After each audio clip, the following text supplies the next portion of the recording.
कभी सुना है इंसान अपने दिमाग को खुद ही ताला लगा के बैठ जाए?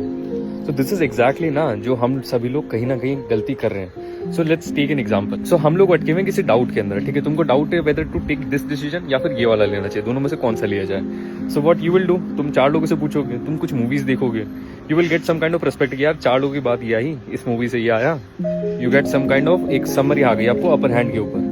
Now what you will start doing is ना, तुम अपना पर्सपेक्टिव कभी ऐड नहीं करोगे।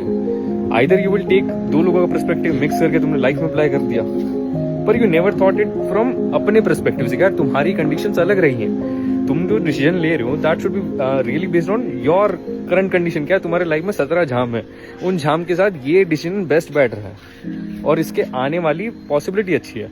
और शॉर्ट टर्म में अगर तुमको ज्यादा पेन हो रहा हो तो वो डिसीजन थोड़ा सा करेक्ट माना जाता है, क्योंकि इन ए लॉन्गर पीरियड वो तुम्हारे लिए बहुत ज्यादा हेल्पफुल होगा।